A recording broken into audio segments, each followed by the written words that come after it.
headlamp alignment. Let's take a moment and discuss proper alignment.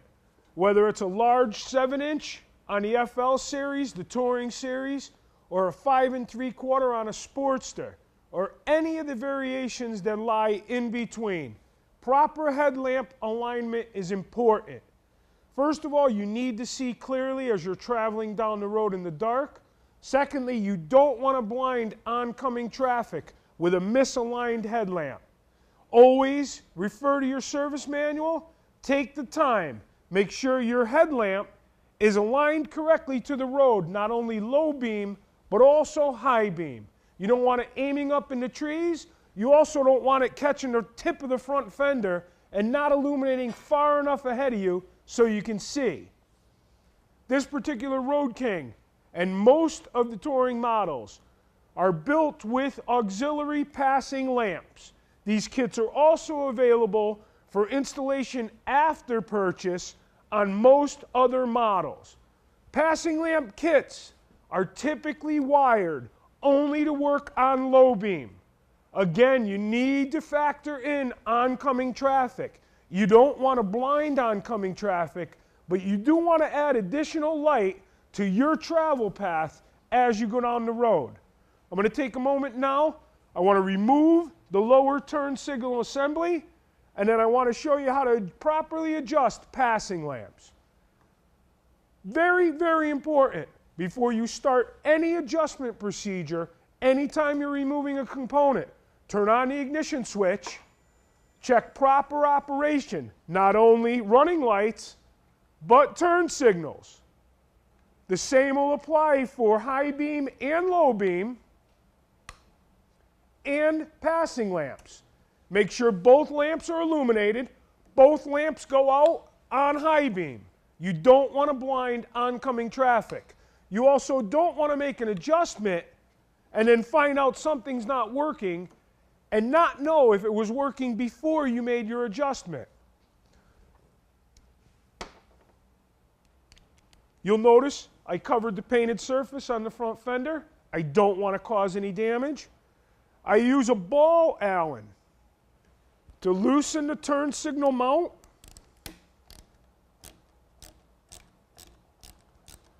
This allows you to kind of get in there on an angle. Again, you can use a regular Allen bit or an Allen wrench. Whatever you're comfortable with, make sure you do it correctly. Make sure when you reassemble this, all your hardware is clean, Loctited, and torqued correctly. You don't want any of these coming loose while you're riding.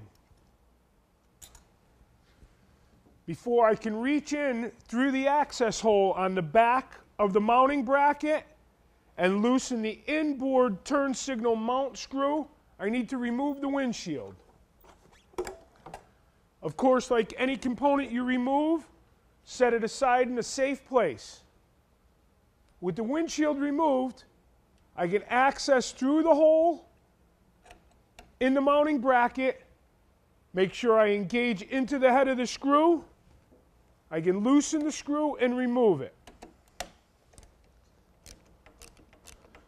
You want to hold the turn signal housing.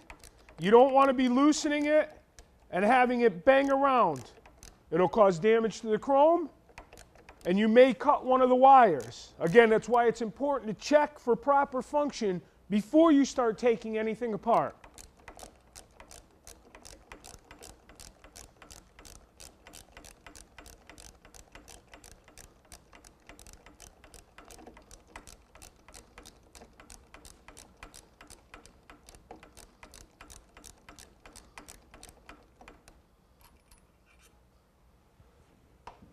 Once the housing is loose, I like to wrap it in a clean towel.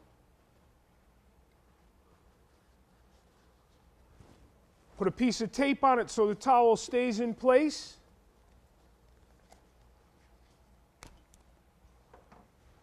And just make sure that it hangs freely out of the way. It's not going to contact anything. I really don't think the weight of the turn signal housing will affect the wire or the wire harness.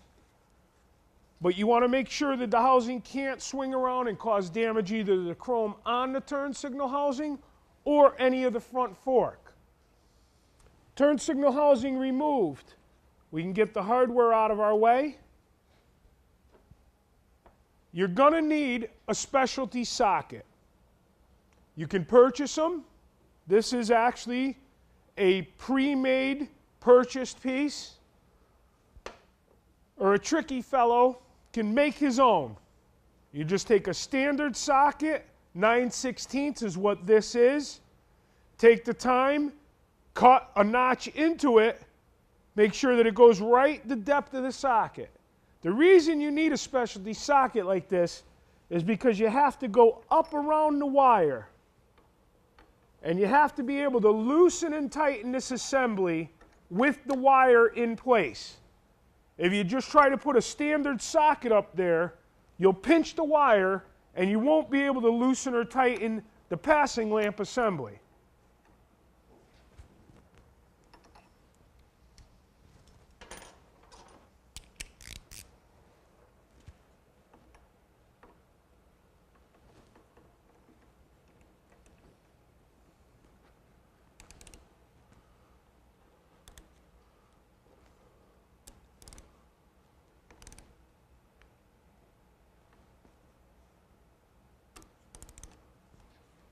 When you're loosening the passing lamp, make sure you hold the base that the turn signal assembly mounts to in position.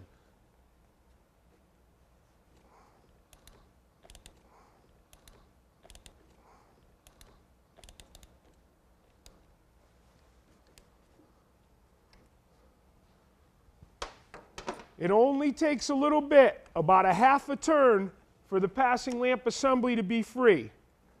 Again, another note, the notch in the lower turn signal mount always faces the rear of the motorcycle.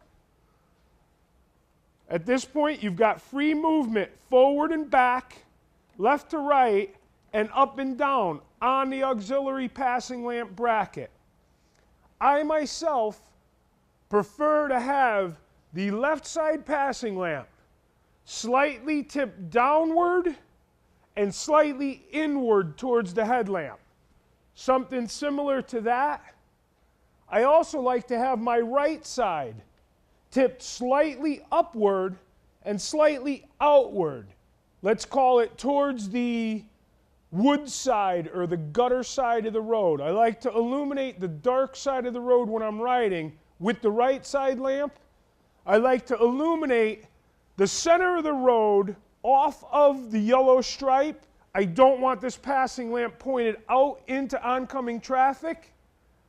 Again, when these passing lamps are correctly adjusted the way I prefer them, aesthetically, they don't look good on the front of the motorcycle. One is pointed down and in, one is pointed slightly upward and out.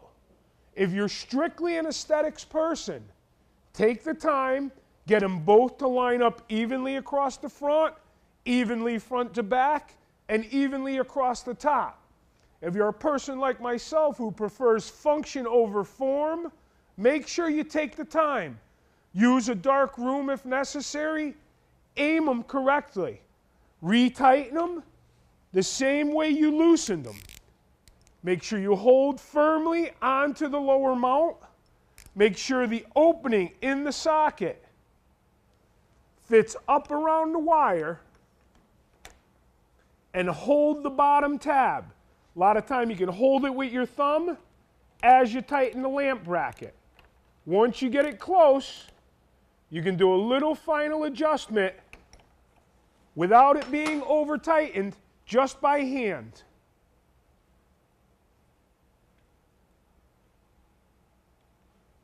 And then you want to make sure that you tighten it to factory specification. You definitely don't want them moving around when you're riding. The lower turn signal mounts, obviously you want them nice and straight. You want the turn signals to look even aesthetically looking at the front of the motorcycle. But again, preference prevails. Make sure you're getting the function out of the auxiliary lighting system that you deserve. Don't just say it looks nice and even, but it does nothing for you at night. I can leave the protection on the turn signal. Make sure my wires are not twisted. The notch in the back of the turn signal mount allows the harness to exit the assembly towards the rear of the motorcycle. Make sure they're not pinched. At this point, you can almost just hold the turn signal up in place. Again, turn on your ignition switch. Go high beam, low beam. Make sure everything's working, including the turn signal function. And then you can finish bolting it together. Start your hardware by hand. Thread it down as far as you can by hand. When you're putting this back together, make sure you draw all the hardware evenly. Make sure all the mating surfaces line up evenly. Not only so they look correct, but they function correct.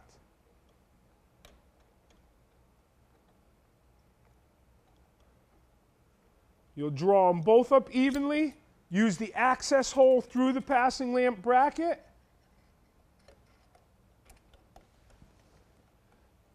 Tighten up the inboard turn signal retainer bolt. And again, refer to your service manual. Use correct service procedures.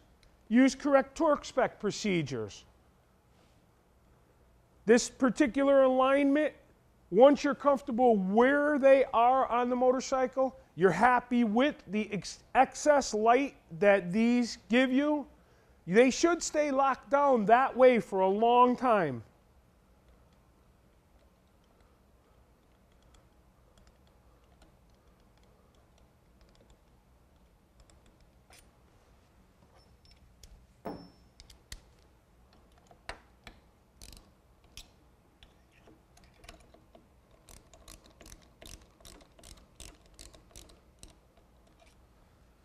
Just a friendly piece of advice.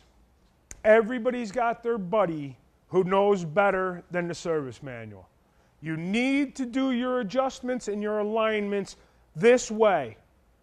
Everybody has the friend who's going to tell you, you don't need to loosen anything. Just go up behind it and give it a good wrap.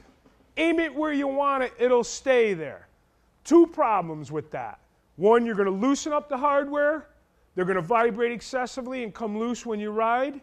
Two, the force of him slamming the light from the back to adjust it where he likes it may break the filament in the light bulb.